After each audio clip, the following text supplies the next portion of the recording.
নমস্কার বন্ধুরা, কেমন আছো সবাই? সুন্দরী সিম্পল লাইফ একটি নতুন ব্লগে তোমাদের সবাইকে স্বাগত জানাই।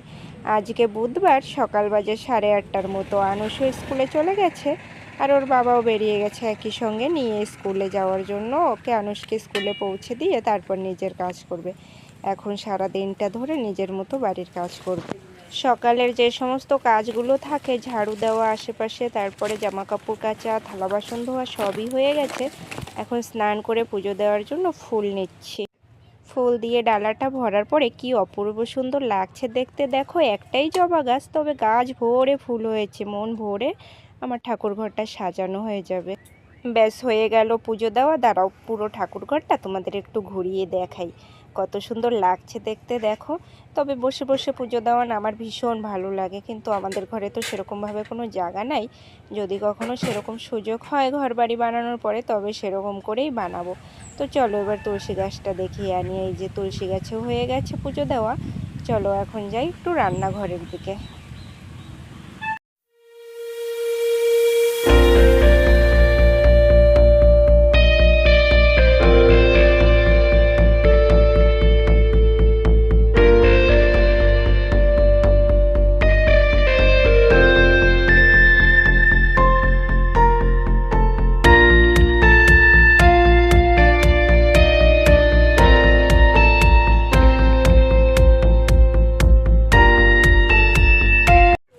চলো চলে আসলাম রান্নাঘরে। তো রান্না করছি কই মাছ। কই মাছে কি করেছি, একটু আদা রসুন বাটা, তারপরে পেঁয়াজ বাটা, তারপরে জিরে গুঁড়ো, একটু হলুদ গুঁড়ো, লঙ্কা গুঁড়ো, নুন দিয়ে ভালো করে মাখিয়ে তারপরে আস্তে আস্তে হালকা আঁচ দিয়ে ভেজে নিচ্ছি কড়াইতে।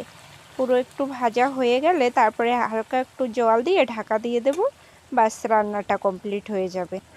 ব্যাস, জল দিয়ে দিলাম একটু গরম জল। এখন কিছুক্ষণ ঢাকা দিয়ে দেবো, একটু ঝোল কমে আসলে তারপরে নামিয়ে নেব। আগের ভিডিওতে একজন প্রশ্ন করেছে ডিগলুপুরের কোন গ্রামে আমি থাকি। আমি ডিগলুপুর ক্ষুদিরামপুরে থাকি। আর একজন প্রশ্ন করেছে, দিদি খুব সুন্দর লাগলো তোমার ভিডিও, অনেক অনেক ধন্যবাদ তোমাকেও। তো চলো ওই তরকারিটা নামিয়ে নিয়ে তারপরে সজনে পাতা ভাজা করছি, সেটা নামিয়ে নিলাম।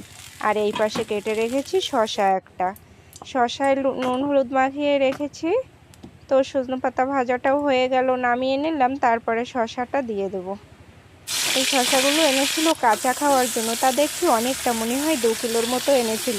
তো ভাবছি ঠিক আছে ভাজি, আগের দিন একটা ভাজি করেছিলাম আর আজকে একটা ভাজি করছি। তো এখন ঢাকা দিয়ে দিচ্ছি, তারপরে এপাশ ওপাশ করে সুন্দর লাল লাল করে ভেজে নিয়েছি। আর একটুক্ষণ রাখবো, তারপরে নামিয়ে নেব। এমনিতেই প্রতিদিন ভাত খাওয়ার সময় একটা করে কাটছি, আমাদের 4 জনের হয়ে যাচ্ছে।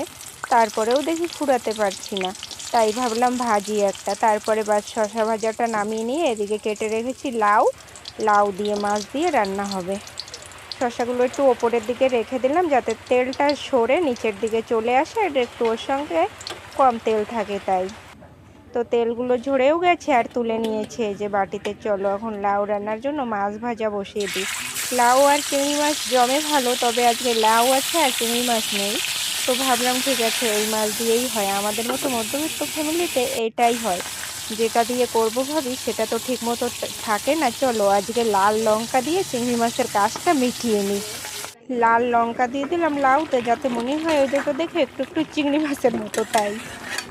চলো এবার পুরো রান্নাটা একটু দেখাই তোমাদের। এইখানে রয়েছে সেই কই মাছের ঝোলটা, মার ভাত খাওয়া হয়ে গেছে তাই ঝোলটাও একটু কমে এসেছে। আর ওই ঘরে আনুষের জেঠুর ঘরে একটু দিয়ে এসেছি রান্নার পরে। আর এই যে হচ্ছে সজনে পাতা ভাজা, আর এদিকে হচ্ছে শসা ভাজা। আর লাউর তরকারিটা এখনও হচ্ছে, ওটা এখনও নামানো হয়নি। এই যে, চলো আজকে ভাত খেতে খেতে ভিডিওটা এখানেই শেষ করছি। ভিডিওটা ভালো লাগলে লাইক শেয়ার কমেন্ট করো। সবাই ভালো থেকো, সুস্থ থেকো, সাবধানে থেকো। খুব শীঘ্রই দেখা হবে একটা নতুন ব্লগে।